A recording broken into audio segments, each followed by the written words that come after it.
한국 축구가 경고 5장을 받아 불안 요소를 더하는 가운데 중국이 심판 판정에는 문제가 없었다고 선을 그어 충격을 주고 있습니다. 한국의 1차전 주심은 중국 국적의 마닝 심판이 맡았고 오히려 한국의 거친 플레이를 지적했습니다. 중국 소우닷컴은 16일 마닝 주심은 7장의 옐로 카드를 꺼냈다. 하지만 판정 기준이 적절해 큰 문제가 없었다. 한국의 경고 5장 판정에 대해선 아무런 문제가 없다. 하지만 컵 대회는 워낙 변수가 많은 대회여서 옐로카드 한 장의 경기가 결정될 수 있다. 이에 한국은 마닝 주심의 경고 5장은 받아들이지 못하고 있다. 라고 설명했습니다. 이러한 오만한 중국의 반응과 일본 네티즌의 반응까지 INTV와 함께 알아보겠습니다. 위르겐 클린스만 감독이 이끄는 한국 축구대표팀은 15일 자신 빈 하마드 스타디움에서 열린 2023 아시아 축구연맹 카타르 아시안컵 조별리그 1차전 바레인과 경기에서 3대1 완승을 거뒀습니다. 황금 재능 이강인의 활약이 빛난 경기였습니다. 스코어 1대1의 답답한 흐름이 이어진 가운데 후반 11분과 23분 이강인이 연속골을 터뜨렸습니다. 까다로운 상대를 잡아내고 좋은 출발을 알렸습니다. 하지만 아쉬운 점으로 우리나라 대표팀이 너무 많은 경고를 받은 것입니다. 캡틴 손흥민을 비롯해 김민재, 박용우, 이기재, 조규성 등 총 5명의 선수가 옐로카드를 받았습니다. 모두 클린스만호의 주전 선수들로 앞으로의 경기 운영이 어려울 것으로 예상됩니다. 이번 대회는 8강까지 경고가 누적되고 선수들이 앞으로 옐로카드 한 장을 더 받는다면 출장 정지 징계를 받을 수 있기 때문입니다. 우리나라 대표팀에게만 카드를 남발하며 주심의 판정이 아쉬움으로 남는 경기였습니다. 이날 중국 국적의 심판들이 경기를 맡았습니다. 주심은 마닝, 부심은 주페이, 장챙, 비디오 판독 심판은 푸밍이었습니다. 마닝 주심은 중국 리그에서도 카드를 자주 꺼내드는 것으로 유명하며 카드 마스터라는 별명이 붙었을 정도입니다. 마닝은 과거 중국 리그의 주심으로 나서서 한국 선수들과 한국 감독이 있는 팀에 일방적으로 불리한 판정을 내렸던 과거가 밝혀지기도 했는데요. 전반에만 3장의 경고가 나왔습니다. 전반 9분 수비형 미드필더 박용우에 이어 전반 13분 김민재, 전반 28분 이기재가 경고를 받으면서 전반 초반부터 우리나라 선수들의 플레이도 위축되었습니다. 후반 6분 실점도 이러한 문제 때문에 발생했습니다. 한국 수비진이 과감하게 상대 공격을 차단하지 못하면서 바레인의 득점으로 연결됐기 때문입니다. 이게 끝이 아니었습니다.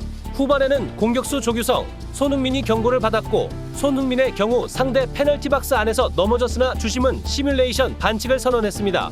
우리나라가 카드를 많이 받은 반면 바레인의 경고는 2장에 불과했습니다. 하지만 중국의 포털 사이트 소우닷컴에서는 한국의 반칙 상황을 하나하나 설명하면서 마닝 주심이 경고를 꺼내들 수밖에 없었던 이유를 설명했습니다. 특히 박용우의 반칙에 대해선 레드카드를 받았어야 했다. 하지만 경기 초반에 나온 반칙이었기에 마닝 주심이 지켜줬지만 경고는 빠져나갈 수 없었다.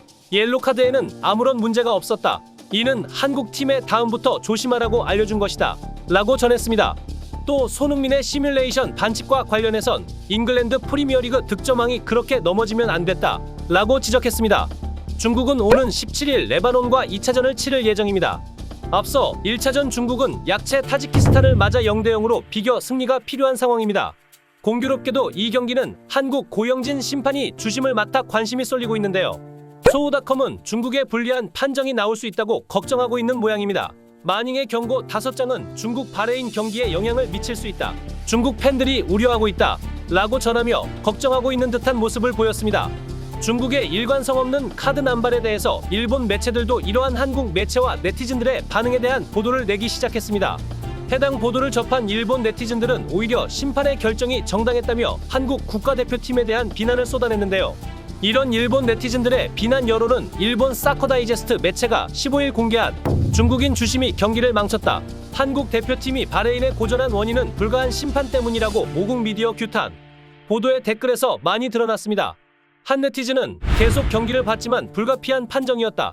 오히려 바레인 선수들이 깨끗한 경기를 했다는 인상을 받았다. 심판이 손흥민의 시뮬레이션 동작에 대해 경고를 줬을 때도 호감이었다. 라고 말했고 이 댓글은 1100개가 넘는 공감을 받았습니다. 또 다른 네티즌도 중국인 심판이 경고 카드를 준 것은 대부분 정당한 판정이었다. 결코 한국의 엄격한 판정이 아니었다. 처음 몇 장의 경고 카드가 나오지 않았다면 그 후에 경기가 더 거칠었을 수도 있다. 심판이 경기를 통제하기 위해 한 행동이라고 평가했고 이 댓글은 890개가 넘는 공감을 받았습니다. 또한 다른 네티즌들도 질 낮은 경기, 이 경기를 보면서 다시 한번 마음껏 일본 축구 국가대표를 자랑스럽다고 생각했다.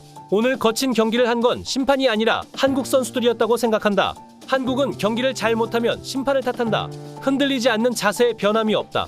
전혀 발전을 찾아볼 수가 없다. 라며 비판의 댓글이 많았습니다. 일본 매체 디엔서의 보도에서도 이런 비판은 끊이지 않았는데요. 한 네티즌은 유튜브에서 경기를 봤지만 어째서 한국전은 이렇게 옛날부터 거친 걸까? 한국은 아직도 과격한 플레이를 하기 때문에 경기가 거칠다. 세계의 인류가 될 수 없는 미숙함을 반칙으로 커버하기 때문에 능숙하지 않다. 라고 주장했습니다. 다른 네티즌도 바레인도 바레인이지만 머리에 피가 올라 태권도 축구를 펼친 한국도 한국이다. 특히 상대를 쓰러뜨린 팔은 레드카드가 아닌가. 이제 아시아 챔피언을 목표로 웃음만 나온다. 라는 반응을 보였습니다. 이러한 부정적 의견을 이겨내고 우리의 태극전사들이 64년 만에 아시안컵 우승을 들어올렸으면 좋겠습니다. 시청 감사드리며 구독과 좋아요는 영상 제작에 큰 힘이 됩니다. 감사합니다.